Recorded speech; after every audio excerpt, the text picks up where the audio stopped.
नमस्कार, माउन्टेन समाचारमा स्वागत छ। म मन्जु कार्की। नमस्कार, म सचिता बुढाथोकी। सुरुमा अहिलेसम्मका मुख्य समाचार।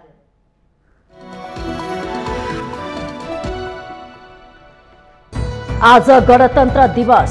एकात्मक राजतन्त्रको अन्त्य गर्दै मुलुकमा संघीय लोकतान्त्रिक गणतन्त्रात्मक शासन व्यवस्था प्रारम्भ घोषणा भएको दिनका रूपमा मनाइँदै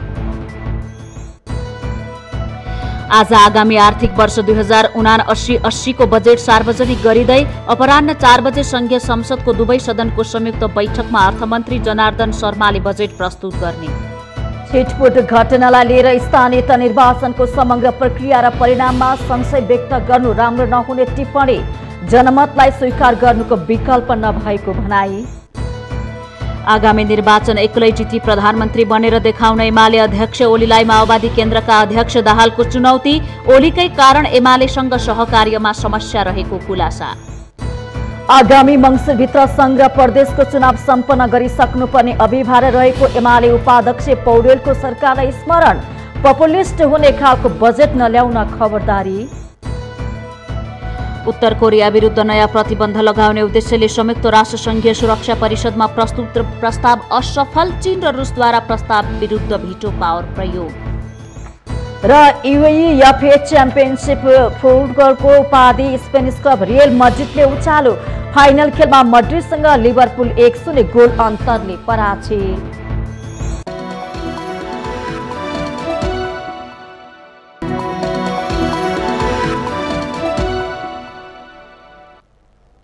अब समाचार विस्तारमा। आज जेठ 15 गते अर्थात् राज्यको सम्पूर्ण शक्ति जनतामा निहित हुने गरी संघीय लोकतान्त्रिक गणतन्त्रात्मक शासन व्यवस्था प्रारम्भ भएको दिन गणतन्त्र दिवस। एकात्मक राजतन्त्रको विधिवत रूपमा अन्त्य गर्दै मुलुकमा संघीय लोकतान्त्रिक गणतन्त्रात्मक शासन व्यवस्था प्रारम्भ घोषणा भएको दिनका रूपमा मनाइँदैछ। जननिर्वाचित पहिलो संविधान सभाबाट 2065 जेठ 15 गते निरङ्कुश राजतन्त्रको विधिवत अन्त्य गर्दै नेपालमा संघीय लोकतान्त्रिक गणतन्त्रात्मक शासन व्यवस्था प्रारम्भ भएको घोषणा भएको थियो। हजारौंको बलिदान, लाखौं नागरिक सडकमा उत्रिएर ल्याएको गणतन्त्र दिवस विभिन्न कार्यक्रमको आयोजना गरी आज देशभर मनाइँदैछ। विक्रम सम्वत 2063 वैशाख 11 गते तत्कालीन राजा ज्ञानेन्द्रले आन्दोलन र दलको मार्गचित्र बमोजिम विक्रम सम्वत 2059 जेठ 8 गते विघटन भएको संसद पुनर्स्थापना गर्नुभएको थियो। गणतन्त्र स्थापनाका लागि यही आन्दोलनको जगका रूपमा स्थापित भयो। यसैबीच गणतन्त्र दिवसको अवसरमा राष्ट्रपति विद्यादेवी भण्डारी, उपराष्ट्रपति नन्दबहादुर पुन, प्रधानमन्त्री शेरबहादुर देउबा, सभामुख अग्निप्रसाद सापकोटा, राष्ट्रिय सभाका अध्यक्ष गणेश प्रसाद तिमिल सिन्हा, एमाले अध्यक्ष केपी शर्मा ओली लगायतका शीर्ष तहका व्यक्तिहरूद्वारा शुभकामना व्यक्त गर्नुभएको छ।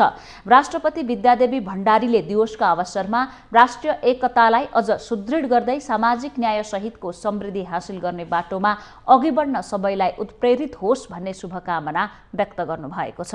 शुभकामना सन्देशमा यस ऐतिहासिक दिवसले मुलुकको भौगोलिक अखण्डता, राष्ट्रिय सार्वभौमिकता, स्वाधीनता र राष्ट्रिय एकतालाई अझ सुदृढ गर्दै सामाजिक न्याय सहितको समृद्धि हासिल गर्ने बाटोमा अघि बढ्न सबैलाई उत्प्रेरित गर्ने अपेक्षा उल्लेख गरिएको छ।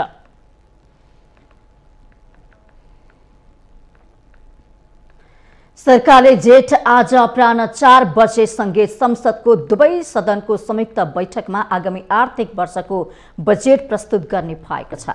प्रतिनिधि सभाको शनिबार सम्पन्न दोस्रो बैठकमा सभामुख अग्निप्रसाद सापकोटाले अर्थमन्त्री जनार्दन शर्माले प्रस्तुत गर्नुहुने आगामी आर्थिक वर्षको बजेटको समय तालिका घोषणा गर्नु भएको हो।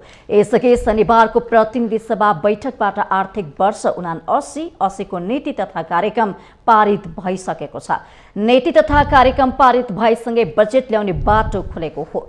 राष्ट्रपति विद्यादेवी भण्डारीले यही जेठ 10 गते मंगलबार संघीय संसदको दुवै सदनको संयुक्त बैठकमा सरकारको नीति तथा कार्यक्रम प्रस्तुत गर्नु भएको थियो। नीति तथा कार्यक्रममाथि बिहीबार, शुक्रबार र शनिबार छलफल भएको थियो। त्यसक्रममा सांसदहरूले उठाएका प्रश्नहरूको प्रधानमन्त्री शेरबहादुर देउवाले शनिबारकै दोस्रो बैठकमा जवाफ दिनु भएको थियो। त्यसपछि सांसदहरूले सोधेको स्पष्टीकरणको पनि जवाफ दिनुभएको थियो। शनिबार नीति तथा कार्यक्रममाहरूमाथि सांसदहरूले राखेको संशोधन प्रस्ताव पनि निर्णयार्थ पेश भएको थियो, तर कुनै पनि संशोधन प्रस्ताव पारित हुन सकेको थिएनन्। त्यसपछि नीति तथा कार्यक्रम निर्णयार्थ पेश भएको थियो।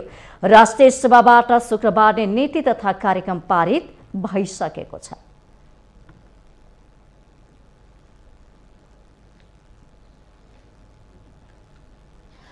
प्रधानमन्त्री शेरबहादुर देउबाले छिटफुट घटनालाई लिएर स्थानीय तह निर्वाचनको समग्र प्रक्रिया र परिणाममा संशय व्यक्त गर्नु राम्रो नहुने टिप्पणी गर्नुभएको छ। प्रमुख प्रतिपक्षी नेकपा एमालेका अध्यक्ष केपी शर्मा ओलीले निर्वाचन निष्पक्ष हुन नसकेको भनेपछि जवाफमा देउबाले यस्तो टिप्पणी गर्नुभएको हो। सरकारको नीति तथा कार्यक्रममा सांसदहरूले उठाएका प्रश्नहरूको जवाफ दिने क्रममा शनिबार प्रधानमन्त्री देउबाले देशमा एकैपटक चुनाव गर्नु चुनौतीपूर्ण भएको बताउनुभयो। सीमित स्रोत साधनका बावजुद शान्तिपूर्ण र निष्पक्ष रूपमा निर्वाचन सम्पन्न भएको प्रधानमन्त्री देउबाको दाबी छ। यस्तै प्रधानमन्त्री देउबाले जनमतलाई स्वीकार गर्नुको विकल्प नभएको पनि बताउनु भएको छ। सार्वभौम जनता नै निर्णायक शक्ति भएकोले जनमतको कदर गर्नुको विकल्प नभएकोमा उहाँले जोड दिनु भएको छ। साथै प्रधानमन्त्री देउबाले स्थानीय तह निर्वाचनमा निर्वाचित भई आएकाहरूलाई बधाई पनि दिनुभयो।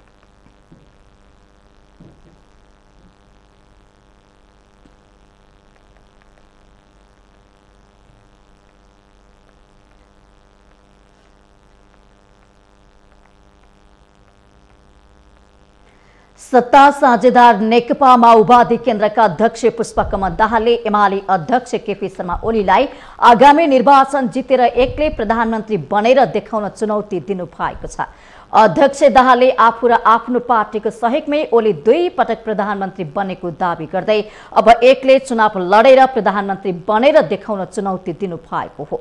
शनिबार प्रतिनिधि सभामा सरकारको नीति तथा कार्यक्रममाथिको छलफलमा भाग लिँदै अध्यक्ष दाहालले स्थानीयताको निर्वाचनसम्म आइपुग्दा एकपछि अर्को हार खाएका ओलीले अझै पनि आत्मसमीक्षा गरेर अघि बढ्न नचाहेको उहाँले संसदमा दिएको अभिव्यक्तिबाट पुष्टि भएको बताउनु भएको छ। अध्यक्ष दाहालले आफूलाई एमालेका धेरै नेता कार्यकर्ताहरूमाथि विश्वास भए पनि ओलीकै कारण एमालेसँग सहकार्य गरेर जान अझै समस्या रहेको बताउनु भएको छ।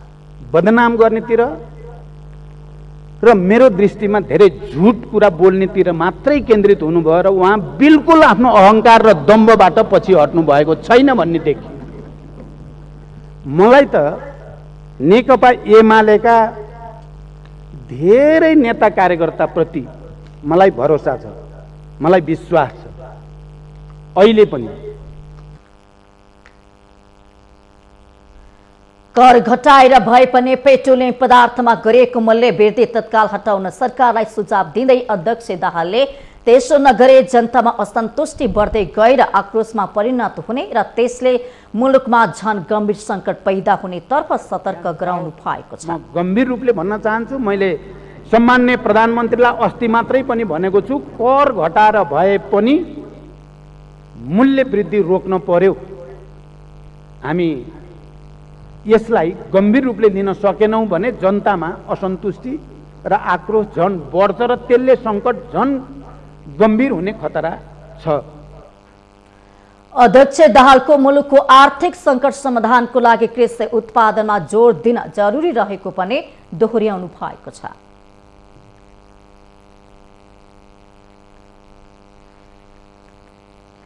सत्ता साझेदार नेकपा माओवादी केन्द्रका नेता गिरिराजमणि पोखरेलले लिपुलेक कालापानीको नक्सा समेटिएको पुस्तक सार्वजनिक गर्न तत्कालीन प्रधानमन्त्री केपी शर्मा ओलीले रोक लगाएको खुलासा गर्नुभएको छ।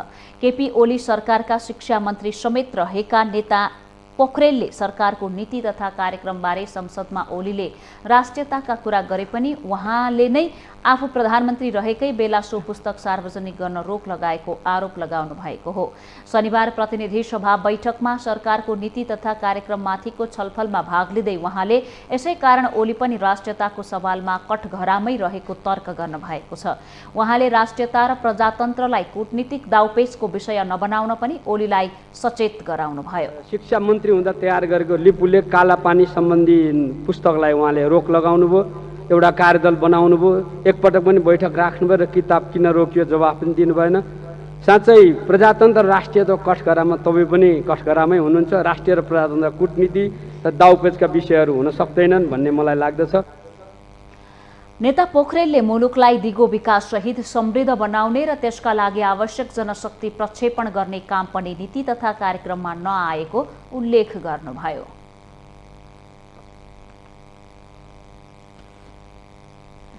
प्रमुख प्रतिपक्षी दल नेकपा एमालेका उपाध्यक्ष एवं पूर्व अर्थमन्त्री विष्णु पौडेलले सरकार सामु आगामी मङ्सिरभित्र संग्रह प्रदेशको चुनाव सम्पन्न गरिसक्नुपर्ने अभिभार रहेको स्मरण गराउनु भएको छ।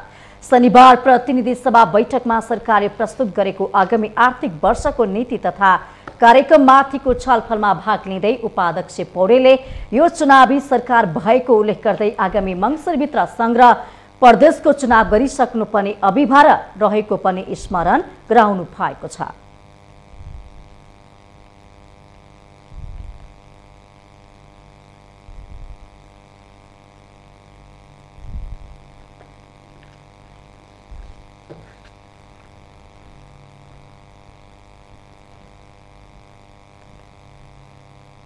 यो सरकारलाई दीर्घकालीन महत्त्वका कार्यक्रमहरू योजनाहरू अघि सार्ने अनुमति छैन र यसले खास गरिकन नयाँ निर्वाचित सरकारलाई बोझ सरकारको चाहिँ दायित्व थपिने प्रकृतिका कार्यक्रमहरू गर्न सक्दैन।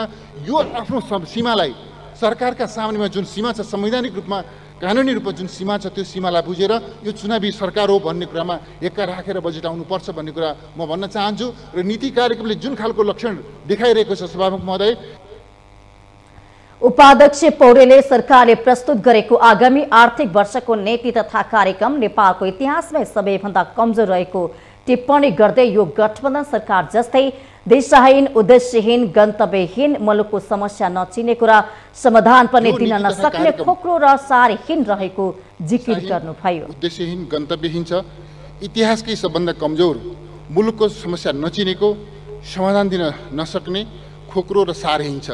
यसबाट सम्मानित सदनको समय बर्बाद गर्ने बाहेक अन्य कुनै उपलब्धि हुन सक्दैन। सभामुख महोदय, उपाध्यक्ष पौडेलले सरकारको नीति तथा कार्यक्रमले संकट उन्मुख मुलुकको अर्थतन्त्रलाई अघि बढाउने कुनै पनि खालको तत्परता र इच्छा शक्ति समेत नदेखाएको आरोप लगाउनु भएको छ।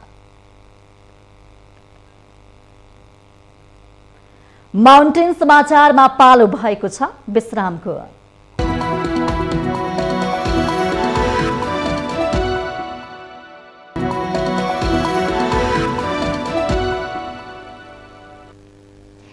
विश्रामपछि स्वागत छ। अब बाँकी समाचार। जनता समाजवादी पार्टी जसपाका अध्यक्ष उपेन्द्र यादवले सरकारकै कारण नेपालीहरूले नागरिकता पाउन नसकेको आरोप लगाउनु भएको छ। शनिबार प्रतिनिधि सभामा सरकारले प्रस्तुत गरेको आगामी आर्थिक वर्ष 2079-80 को नीति तथा कार्यक्रममाथि छलफल गर्दै उहाँले नेपाली नागरिकलाई नागरिकता दिनुपर्ने सरकारको दायित्व पूरा हुन नसक्दा नागरिकहरूले समस्या भोग्नु परेको आरोप लगाउनु भएको छ। यादवले सरकारले नागरिकता दिन नसक्दा नेपाली नागरिकका सन्तानहरू राष्ट्रिय अधिकार विहीन भएर बाँच्न विवश रहेकोमा चिन्ता व्यक्त गर्नु भएको छ। उहाँले सरकारले नागरिकता विधेयक तत्काल पास गरेर नागरिकता समस्या समाधान गर्नुपर्ने धारणा राख्नु भएको छ। दिन राज्यले नदिने तर त्यसको सजाय नागरिकले भोग्नु पर्ने, यसलाई अन्त्य गर्न तत्कालै नागरिकता ऐन जुन झन्डै 3-4 वर्षदेखि यताउता अलमलमा परिरहेको छ, यसलाई पारित गरेर नागरिकता यथाशीघ्र प्रदान गर्ने व्यवस्था गर्नुपर्दछ। सांसद यादवले मधेसमा निर्वाचन क्षेत्रहरूको पुनर्निर्माण गर्नुपर्ने माग पनि राख्नुभयो। उहाँले निर्वाचन क्षेत्रहरू तय गरिएको बेलामा भन्दा अहिले जनघनत्व बढेकोले त्यसको पुनर्निर्धारण हुन आवश्यक रहेकोमा जोड दिनु भएको छ। उहाँले समानुपातिक समावेशिताको कुरालाई शासक वर्गले विशेष महत्त्व नदिएको, बरु त्यसमा नै आफ्ना मान्छेहरू घुसाउने गरेको आरोप लगाउनुभयो।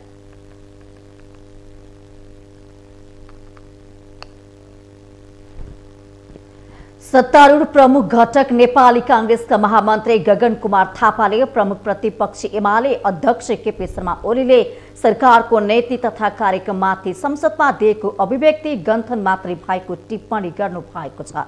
स्थानीय चुनाव हारेर रन्थनेको बेला ओलीले सरकारको नीति तथा कार्यक्रममाथि गन्थन मात्रै प्रस्तुत गरेको उल्लेख गर्दै महामन्त्री थापाले त्यसको जवाब दिइरहन आवश्यक नभएको पनि तर्क गर्नु भएको छ। शनिबार सरकारको आगामी आर्थिक वर्षको नीति तथा कार्यक्रममाथिको छलफलमा भाग लिँदै उहाँले ओलीको अभिव्यक्तिमा निर्वाचनमा हार बेहोरेको कुण्ठा बाहेक कुनै प्रश्न र विचार नभएको जिकिर गर्नुभयो। निर्वाचनको हारपछि रन्थनेको बेला ओलीले संसदमा बसेर उठेर जसरी बोले पनि आफ्नो सहानुभूति रहेको महामन्त्री थापाको भनाइ छ। मैले भने यतिखेर रन्थनिएको बेलामा बसेर उठेर सुतेर जसरी बोल्न दिए पनि हुन्छ, पलटी कसेर बोले पनि हुन्छ, एक खुट्टामा टेकेर बोले पनि हुन्छ। अहिले हामीले सुनिदिनुपर्छ, कहाँ बोल्ने कहिले बोल्ने भन्ने बोल्नेले हेक्का राख्ने कुरा हो। हामीले केवल विचार भन्न सक्छौँ, यति मात्रै हो।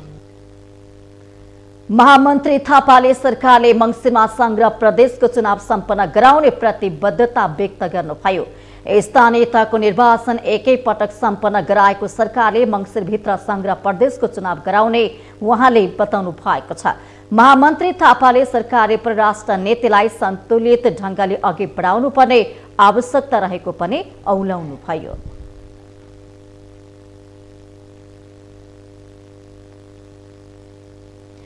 आर्थिक वर्ष 2079-80 का निम्ति सरकारले आज बजेट प्रस्तुत गर्दैछ। देशको अर्थतन्त्र शिथिल अवस्थामा रहेको बेला सरकारले 17.5 खर्ब बराबरको बजेट ल्याउन लागेको छ। लोकप्रियताका लागि महत्वाकांक्षी बजेट ल्याउनु भन्दा कार्यान्वयनमुखी बजेट ल्याउनु पर्नेमा जानकारहरूले जोड दिएका छन्। चुनावी वर्षमा पूर्णकालीन बजेट ल्याउनु आवश्यक नरहेको समेत केहीको तर्क छ। सरकारले आइतबार आर्थिक वर्ष 2079-80 का लागि बजेट ल्याउँदैछ।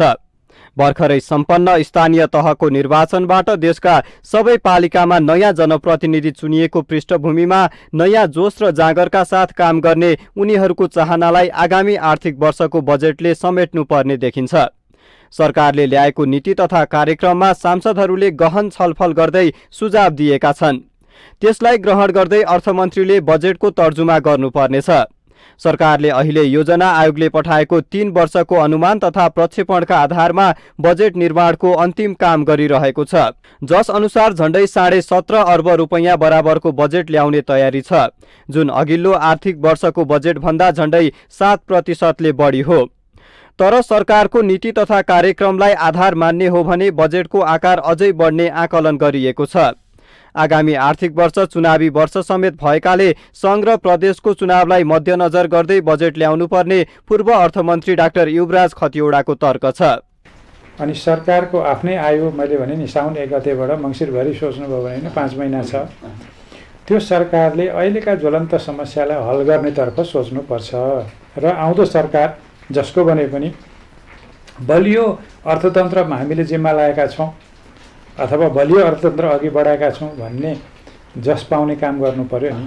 बजेटमा नचाहिने महत्त्वाकांक्षी कुराहरू, नचाहिने सुविधा दिने कुराहरू र नचाहिने प्रकारका आयोजनाहरू जो भोलि निर्वाचित भएर आउने सरकारले गर्ने हो, त्यो कुरामा अहिलेको सरकारले हात हाल्नु हुँदैन।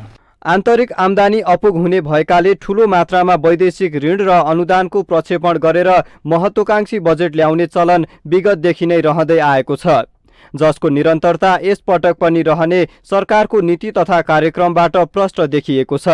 देशको अर्थतन्त्र निकै कमजोर अवस्थामा पुगेका बेला बजेटको आकार विशाल देखिए पनि बजेट खर्च प्रभावकारी हुने देखिँदैन।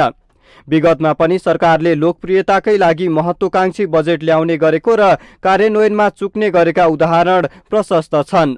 अघिल्लो आर्थिक वर्षमा प्रत्येक महिना 10% का दरले विकास खर्च गर्ने अर्थमन्त्री जनार्दन शर्माको भाषणले कार्यान्वयनको बाटो लिएन। तसर्थ ठूला आकारको बजेट ल्याउनुभन्दा कार्यान्वयन गर्न सकिने प्रभावकारी बजेट ल्याउनु पर्नेमा अर्थविदहरूको जोड छ। र अब जुन लेभलमा चाहिँ अहिले कुराहरू आइरहेको छ 17 खर्बको कुरो हैन, त्यो कुराहरू चाहिँ अलिकति सानो अथवा गत वर्षको चाहिँ लेभलमा जाँदाखेरि भन्दा पनि अझै सानै ल्याउँदाखेरि चाहिँ ठिकै हुन्छ जस्तो लाग्छ यो वर्ष। किनभनेदेखि खर्च नहुने बजेट चाहिँ जति ल्याएर पनि आखिरी केही हुँदैन हो विगतको भन्दा। अब किनभने यो वर्ष हामी सरकारलाई चाहिँ अलिकति गाह्रै पनि परेको अवस्था छ हैन। चुनावले गर्दाखेरि पनि इम्प्लिमेन्टेसनमा अल्झिने अवस्था छ। अघिल्लो सरकारका पालामा दोहोरो अङ्कको आर्थिक वृद्धि हासिल गर्ने लक्ष्य राखिएकोमा विविध कारणवश उक्त लक्ष्य हासिल गर्न सकेन। कोरोना महामारीले शिथिल बनाएको अर्थतन्त्र र रुस युक्रेन युद्धले पारेको अन्तर्राष्ट्रिय प्रभावबाट उत्रेर आर्थिक वृद्धि दर उन्मुख बजेट ल्याउनु वर्तमान सरकारका लागि चुनौतीको विषय हो। आयातमुखी अर्थतन्त्रले व्यापार घाटा चरम बनेका बेला त्यसलाई न्यूनीकरण गर्दै स्वदेशी उत्पादन र आयात प्रतिस्थापनमा बजेटले जोड दिनु जरुरी देखिएको छ। माउन्टेन टेलिभिजन एचडीका लागि क्यामेरामा विवेक श्रेष्ठको साथमा सुजन चालिसेको रिपोर्ट। नेपाली कांग्रेसका वरिष्ठ नेता रामचन्द्र पौडेलले निजगढ अन्तर्राष्ट्रिय विमानस्थल नबनाउनु भन्ने सर्वोच्च अदालतको फैसलालाई अविवेकी निर्णयको संज्ञा दिनु भएको छ। वरिष्ठ नेता पौडेलले अदालतले गरेका कतिपय अविवेकी निर्णयले देश विकासमा अवरोध भएको र सर्वोच्च अदालतको निजगढ विमानस्थल सम्बन्धी निर्णय त्यसकै रूपमा नमुना भएको आरोप लगाउनु भएको छ। उहाँले अदालतले सो निर्णयमाथि पुनरावलोकन गर्नुपर्ने धारणा पनि राख्नु भएको छ। वरिष्ठ नेता पौडेलले निजगढ विमानस्थल बनाउन सरकारले अर्बौं रुपियाँ खर्च गरिसकेको र साथमा काठमाडौँलाई मधेससँग जोड्ने द्रुत मार्ग समेत बनिरहेको भन्दै निजगढ विमानस्थलको विकल्प निजगढ नै भएको जिकिर गर्नु भएको छ। उहाँले केही ब्युरोक्र्याटहरूले वातावरण मासिने नाउँमा विमानस्थल नबनाउन चलखेल गरिरहेको आरोप समेत लगाउनु भयो। निर्णय विवेकसंगत होइन। यो निर्णय विवेकसंगत भएन। अदालतले नै चाहिँ यो निर्णयलाई आफै सच्याउनु पर्छ। सर्वोच्च अदालत सम्मानित सर्वोच्च अदालतले नै यो निर्णयलाई सच्याउनु पर्छ। सर्वोच्च अदालतका माननीय न्यायाधीशहरू वहीँ गएर हेर्नुहोस् न, गएर देखिन्छ त्यहाँ कुनै रुख काट्नु पर्दैन। अहिले मैले त अस्ति त्यही देखेर म आफै गएर हेरेर मैले आएको छु। यहाँ रुख काट्ने कुरा चाहिँ नि भन्दा पनि काटिसकेको रुख हो, काटिएर बस्ती बनाएर बसेका मान्छेहरू छन्, तिनलाई उता सारेर खुरुक्क एयरपोर्ट बनाउने हो त्यहाँ। र बाँकी रहेको जङ्गललाई बचाउने योजना सरकारले गर्नु पर्यो। जङ्गल दिनौँ मासिरहेको छ तराईमा, त्यतापट्टि ध्यान दिनु पर्यो। यो प्रशासन तगडा हुनु पर्यो। प्रशासनले मिलो मतोमा चाहिँ सारा देशको जङ्गल तस्करी। वरिष्ठ नेता पौडेलले विमानस्थल बनाउने भनेको ठाउँमा बाँकी रहेको जङ्गललाई जगाउन सरकार सक्रिय रहनुपर्ने बताउनु भएको छ। उहाँले सर्वोच्च अदालतले गरेको यो निर्णयले देशको विकासको बाटोमा ठूलो अप्ठ्यारो पार्ने र यस्ता निर्णय हुने हो भने सरकारले काम गर्न नपाउने भन्दै चिन्ता पनि व्यक्त गर्नुभयो।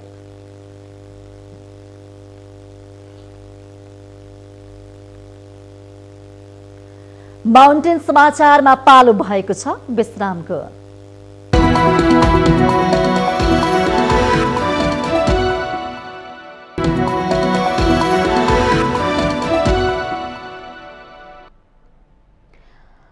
विश्रामपछि स्वागत छ। अब बाँकी समाचार।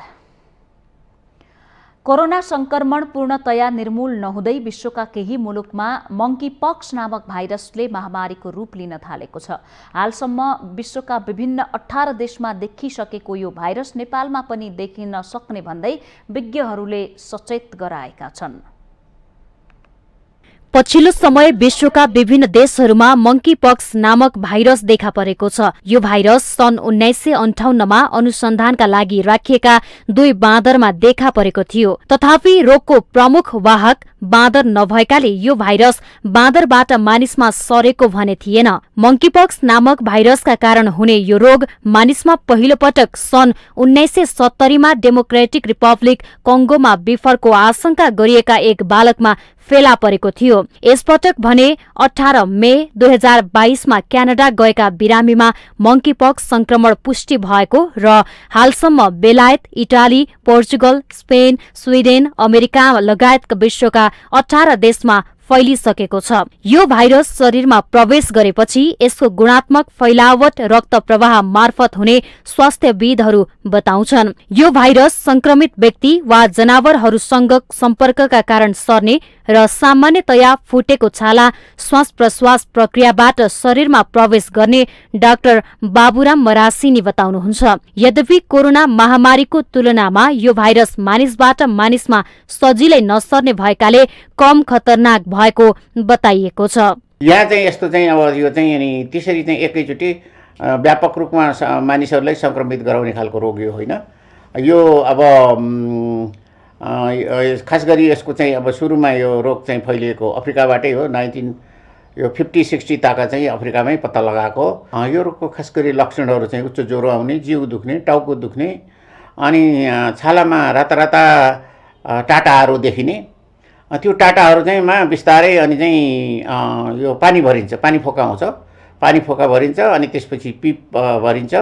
मंकीपक्सको निदान र परीक्षण अमेरिका र विश्वका अन्य देशमा रहेका प्रतिक्रिया नेटवर्क नामक प्रयोगशालामा मात्र उपलब्ध छ। हालसम्म मंकीपक्स विरुद्ध कुनै भ्याक्सिन निर्माण भएको छैन, तर बिफरका लागि प्रयोग हुने खोप मंकीपक्स विरुद्ध 85% प्रभावकारी हुने बताइएको छ। विश्वका कुनै पनि देशमा फैलिने संक्रमण मध्ये नेपाल त्यसबाट अछुतो रहन सक्ने सम्भावना नभएकाले स्वास्थ्य मन्त्रालयले प्रत्येक नागरिकलाई सावधानी अपनाउन आग्रह गरेको छ। सँगसँगै यो भाइरस नेपालमा फैलिन नदिन तथा रोकथामका लागि गर्नुपर्ने तयारी सुरु गरिसकेको जनाएको छ। केन्द्रीय कार्यालय, क्षेत्रीय कार्यालयहरूसँग सम्पर्क गर्ने, यही भित्र रहेको राष्ट्रिय कार्यालयमा पनि सम्पर्क गरेर प्राविधिक कुराहरूको विश्लेषण गर्ने र यो अवस्था कस्तो छ, कसरी सर्छ, कसरी रोकथाम गर्न सकिन्छ यावत कुराहरूमा स्वास्थ्य कर्मीहरूलाई अभिमुखीकरण गर्ने, स्वास्थ्य संस्थाहरू तयारी राख्ने, सर्वसाधारणलाई बुझाउने र आफैले पनि उपचार व्यवस्थापन परीक्षणका लागि गर्नुपर्ने तयारीहरूका सन्दर्भमा कामहरू थालेको छ। हामी तयारी हुनु चाहिँ पर्छ। हामी त्यसै अनुसार हेल्थ रिस्कहरूलाई पनि निगरानी गर्न सक्ने गरी बनाउने गरी लागेका छौँ। हामीले प्रयोगशालाहरूलाई त्यसै गरी व्यवस्थापन गर्ने गरी अभिमुखीकरणको पाटोहरूमा लागेका छौँ।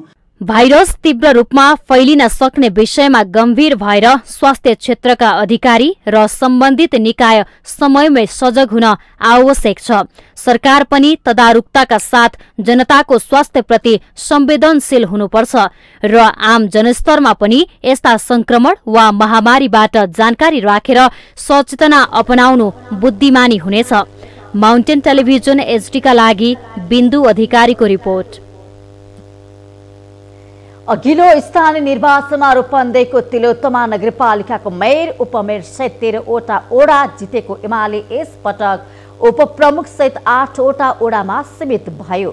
नेपाली कांग्रेसले भने नगर प्रमुख सहित 9वटा ओडामा जित हासिल गरेको छ। निकै चासोको साथ हेरेको तिलोत्तमामा नगरपालिकाका नवनिर्वाचित जनप्रतिनिधिहरूले आफ्ना योजना र निर्णयहरू समेत सार्वजनिक गरेका छन्।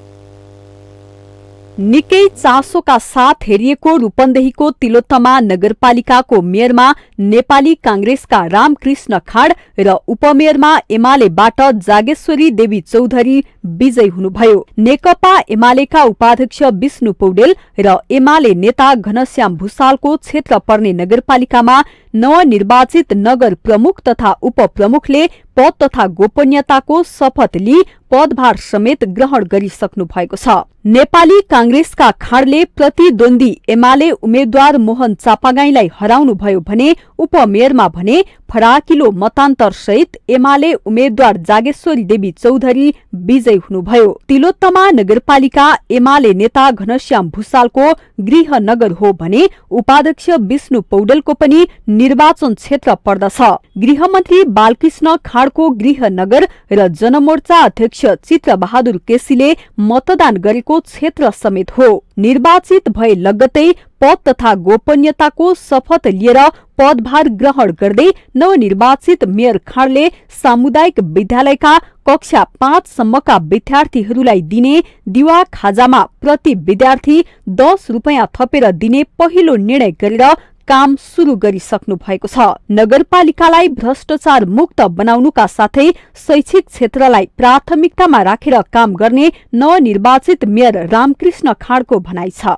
भ्रष्टाचार मुक्त नगरपालिका र सुशासन र पारदर्शिताको नगरपालिका बनाउने हाम्रो मुख्य अभियान र अहिले हामीले शिक्षाको क्षेत्रमा स्वास्थ्यको क्षेत्रलाई सबैभन्दा महत्त्वपूर्ण क्षेत्र भनेको वास्तवमा शिक्षाको क्षेत्र स्वास्थ्यको क्षेत्रमा यसलाई हामीले कसरी चाहिने माथि उठाउन सकिन्छ र शिक्षाको क्षेत्रलाई कसरी चाहिने हामीले सबै चाहिने नेपालीका छोराछोरीहरू सामुदायिक विद्यालयमा पठन पाठन गर्न सक्छन् भन्ने उद्देश्यले हामी त्यसमा लाग्छौँ।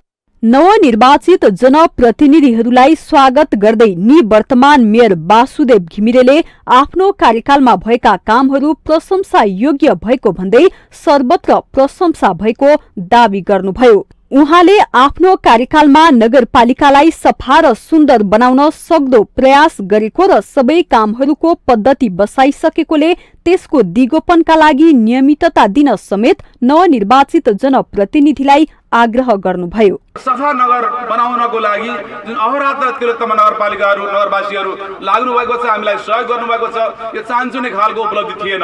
मैले अपिल गर्न चाहन्छु नगर प्रमुखज्यू लगायत उहाँको टिमलाई नियमित चाहिँ गर्नु होला। यसको दिगोपनको लागि एउटा सिस्टम चाहिँ बसेको छ, यसलाई चाहिँ नियमित गर्नुहुनेछ र एउटा अनुकरणीय चाहिँ एउटा भूमिका नगरपालिकाले नेपालभरि चाहिँ स्थापित गरेको छ। सफा नगरको रूपमा हामी चिनिँदैछौँ। जिल्लामा नवनिर्वाचित सबै जनप्रतिनिधिले पदभार ग्रहण गरिसकेका छन्। माउन्टेन टेलिभिजन एचडीका लागि रूपन्देही सहकर्मी विमल छेत्रीको रिपोर्ट।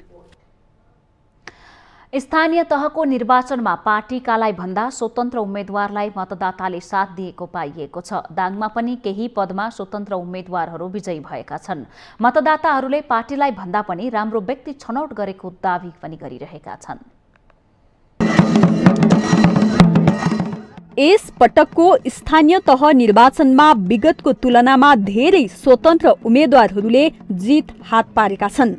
चुनावमा पार्टीले टिकट नदिएपछि स्वतन्त्रमा उठेका उनीहरूलाई मतदाताले पनि साथ दिएका हुन्। पार्टीलाई भन्दा पनि राम्रो र सक्षम व्यक्तिलाई जिताएको स्थानीयले बताएका छन्। भन्दा युवा नेतृत्व बढी देशले खोजेको छ, जनताले पनि त्यो युवालाई नै खोजेको छ हैन। त्यही कारणले गर्दाखेरि स्वतन्त्र रूपमा पनि युवा नै चाहेको छ जनताले र पार्टीप्रति जनताहरू साँच्चै भन्दा अलिकति वितृष्णा भएको जस्तो हामीले अनुभूति पाएका छौँ। स्वतन्त्र उम्मेद्वारले राजनीतिक पार्टीको दबाव र प्रभावमा नपरी आफ्नै स्वविवेकले काम गर्ने भएकाले आफूहरूले साथ दिएको उनीहरूको भनाइ छ। स्वतन्त्र उम्मेद्वार कसैको दबावमा नरहेर र आफ्नो स्वविवेक प्रयोग गरेर आफ्नो ओडा र आफ्नो ओडावासीहरूको हक हितको लागि अगाडि बढ्नको लागि अत्यन्तै सौहार्द तरिकाले बढ्न सक्छ भन्ने मलाई लाग्छ स्वतन्त्र उम्मेद्वार। स्थानीय तहको निर्वाचनमा पार्टीका भन्दा पनि स्वतन्त्र उम्मेद्वार उठ्नुपर्ने आवाज उठिरहेको बेला यस पटकको नतिजाले सकारात्मक सन्देश दिएको राजनीतिक दलहरूको प्रतिक्रिया छ। यो चाहिँ एउटा सकारात्मक कुरा हो।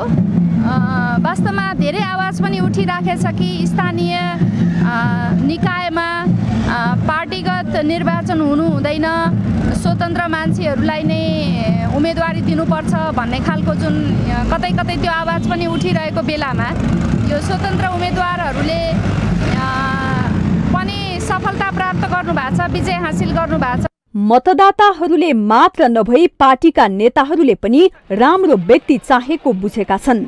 तुलसीपुर 16मा पनि स्वतन्त्रमा राम्रो व्यक्ति भएकै कारण स्वतन्त्र उम्मेद्वारले जितेको उनीहरूको बुझाइ छ। तुलसीपुर 16मा स्वतन्त्र उम्मेद्वारले जितेपछि तुलसीपुरकै नमुना वडा बनाउने नवनिर्वाचित स्वतन्त्र उम्मेद्वारको उद्घोष छ। जे इच्छा छ त्यो 16 नम्बर वडालाई कसरी समृद्ध बनाउने भन्ने सन्दर्भ जो छ त्यसमा मैले आफ्नो पुरै मेरो आफ्नो मतलब क्षमता, मेरो आफ्नो बुद्धि विवेकलाई मैले लगाउने कुरा म तपाईहरुको यो टेलिभिजन मार्फत म भन्न चाहन्छु। बुद्धिजीवीहरूसँग सबै तह र तबकाका व्यक्तिहरूसँग अहिले मसँग पराजित भएका अथवा मसँग सँगसँगै चुनाव लडेका सबै साथीहरूसँग परामर्श छलफल गरेर मैले 16 नम्बर वडालाई एउटा व्यवस्थित वडाको रूपमा अगाडि बढाउने। 2074 सालको स्थानीय तहको निर्वाचनमा भन्दा अहिलेको निर्वाचनमा धेरै स्वतन्त्र उम्मेद्वार उठे। वडामा मात्र नभई गाउँपालिका, नगर, उपमहानगर र महानगरमा पनि स्वतन्त्र उम्मेद्वार निर्वाचित भएका छन्। त्यसैले दलहरूले जे भन्यो त्यही मतदाताले मान्छन् र जुन उम्मेद्वार उठायो त्यसैलाई भोट दिन्छन् भन्ने मानसिकता त्यागेर राम्रो र सक्षम व्यक्तिलाई उम्मेद्वार बनाउन आवश्यक छ। माउन्टेन टेलिभिजन HD का लागि दाङ सहकर्मी विकास डाँगीको रिपोर्ट। मुलुकका संघीय राजधानी शहर काठमाडौँको यात्रा दिन प्रतिदिन कष्टकर बन्दै गएको छ। काठमाडौँका सडकमा गुड्ने सार्वजनिक यातायातमा अत्याधिक भिड लाग्ने गर्छ। शहरको जनघनत्वको चापलाई सरकारले व्यवस्थित गर्न नसक्नुले काठमाडौँमा यात्रा गर्न भने सहज छैन। सार्वजनिक यातायात अव्यवस्थित र असुरक्षित हुँदैछ भने निजी सवारीमा यात्रा गर्दा पनि ट्राफिक जामको कारण समयमै गन्तव्य पुग्न भने कठिन बनेको छ। काठमाडौँ उपत्यकाभित्र चल्ने सार्वजनिक यातायातले जहाँ तै रोकेर यात्रु चढाउने गर्दा एकातिर यात्रीहरू चाँडै गन्तव्यमा पुग्न सक्दैनन् भने अर्कोतिर ट्राफिक नियमको पालना हुँदैन। त्यसो त सार्वजनिक यात्रा गर्ने यात्रुहरूको सवारीबाट नै मोबाइल पैसा हराएका घटनाहरू पनि सार्वजनिक भइरहेका हुन्छन्। नियम अनुसार सिटभन्दा बाहेक यात्रु राखे ट्राफिक कारबाही भोग्नु पर्छ, तर ट्राफिक प्रहरीकै अगाडि यात्रु कोचेर सार्वजनिक बस चलाउने गरिएको छ। यसरी चलाए बापत सार्वजनिक यातायातले दण्डित हुनु पर्दैन। गाडी नपाउँदा यात्रु पनि कोचेर यात्रा गर्न बाध्य छन्। सार्वजनिक यातायातमा कष्टकर यात्रासँगै यात्रुका लागि दुर्घटनाको जोखिम समेत बढेको छ। निजी तथा सरकारी कार्यालय एकै समयमा खुल्नु पनि सडक यात्राको कष्ट बढाउने अर्को कारण पनि हो। राजधानीमा व्यवस्थित बस पार्कको अभावमा पनि सडकमा भिड बढ्ने गरेको छ। पछिल्लो समय बस पार्कमा पुगेर आरामले बस चढ्न र गन्तव्यमा जान सक्ने कल्पना गर्नु केवल कल्पना मात्रै हुने गरेको छ।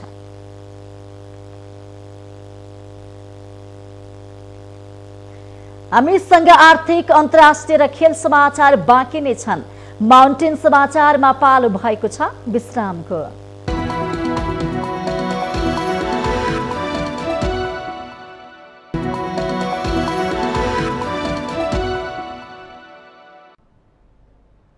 विश्रामपछि स्वागत छ। अब आर्थिक समाचार।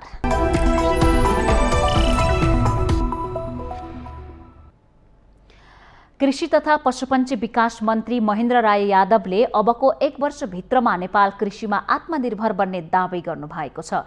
Association of Nepali agriculture journalist अनाजले आयोजना गरेको कार्यक्रममा बोल्दै मन्त्री यादवले सरकारले ल्याएको आगामी आर्थिक वर्ष 2079-80 को नीति तथा कार्यक्रममा कृषिलाई जोड दिएकोले नेपाल आगामी 1 वर्षभित्र कृषिमा आत्मनिर्भर हुने दावी गर्नुभएको हो। उहाँले आगामी आर्थिक वर्षको बजेटले कृषि उत्पादन र निर्यातको क्षेत्रमा महत्त्वपूर्ण योगदान दिने बताउनु भएको छ। मन्त्री यादवले कृषि नेपालको मेरुदण्ड भएको बताउँदै कृषिलाई कसरी आत्मनिर्भर गर्न सकिन्छ भन्ने कुरा नै अहिलेको प्रमुख चुनौती भएको बताउनुभयो। उहाँले आगामी आर्थिक वर्षको बजेट कार्यान्वयनका लागि कृषि नीति आवश्यक रहेकोले कृषि नीति बनाएर नै कृषि क्षेत्रलाई आत्मनिर्भर बनाइने स्पष्ट पार्नुभयो।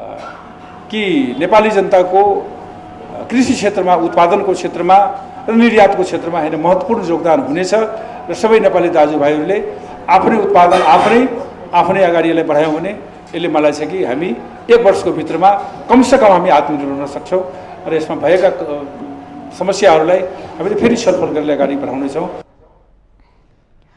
नेपालको कृषि उत्पादन व्यवसायीकरण नभएको मन्त्री यादवले कृषिका उत्पादन सामग्री बिक्रीका लागि किसानले बजार नपाउने समस्या रहेको बताउनुभयो। उहाँले कृषिमा हुनुपर्ने बजारीकरण, यान्त्रिकीकरण, भण्डारणको व्यवस्थापन नहुनुले पनि कृषिमा थप समस्या सृजना भइरहेको स्वीकार गर्नुभयो। बजारीकरण हुनुपर्ने, त्यसको लागि हैन गोदामको व्यवस्था हुनुपर्ने, त्यसको लागि भण्डारणको व्यवस्था हुनुपर्ने, त्यसको सरकारले मूल्य निर्धारण गर्छ।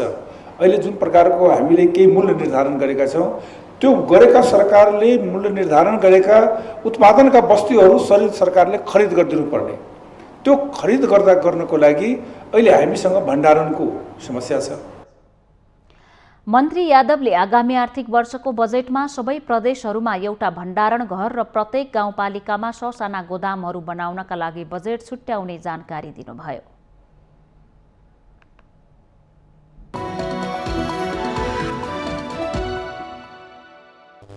यससँगै हामी माउन्टेन समाचारको अन्त्यमा आइपुगेका छौं। जाँदा जाँदै मुख्य समाचार पुनः एकपटक।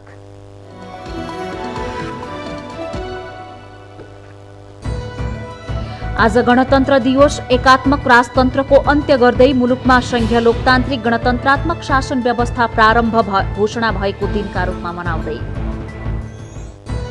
आज आगामी आर्थिक वर्ष 2079-80 को बजेट सार्वजनिक गरिँदै अपराह्न 4 बजे सँगै संसदको दुवै सदनको संयुक्त बैठकमा अर्थमन्त्री जनार्दन शर्माले बजेट प्रस्तुत गर्ने। छिटफुट घटनालाई लिएर स्थानीय तह निर्वाचनको समग्र प्रक्रिया र परिणाममा संशय व्यक्त गर्नु राम्रो नहुने टिप्पणी, जनमतलाई स्वीकार गर्नुको विकल्प नभएको भनाए। आगामी निर्वाचन एक्लै जिती प्रधानमन्त्री बनेर देखाउन एमाले अध्यक्ष ओलीलाई माओवादी केन्द्रका अध्यक्ष दाहालको चुनौती, ओलीकै कारण एमालेसँग सहकारीमा समस्या रहेको खुलासा। आगामी मङ्सिरभित्र सङ्घ र प्रदेशको चुनाव सम्पन्न गरिसक्नुपर्ने अभिभारा रहेको एमाले उपाध्यक्ष पौडेलको सरकारलाई स्मरण, पपुलिस्ट हुने खालको बजेट नल्याउन खबरदारी। उत्तर कोरिया विरुद्ध नयाँ प्रतिबन्ध लगाउने उद्देश्यले संयुक्त राष्ट्र संघीय सुरक्षा परिषदमा प्रस्तुत प्रस्ताव असफल, चीन र रुसद्वारा प्रस्ताव विरुद्ध भिटो पावर प्रयोग। र युएफए च्याम्पियन्स लिग फुटबलको उपाधि स्पेनिस क्लब रियल मड्रिडले उचाल्यो। फाइनल खेलमा मड्रिडसँग लिभरपुल 1-0 गोल अन्तरले पराजित।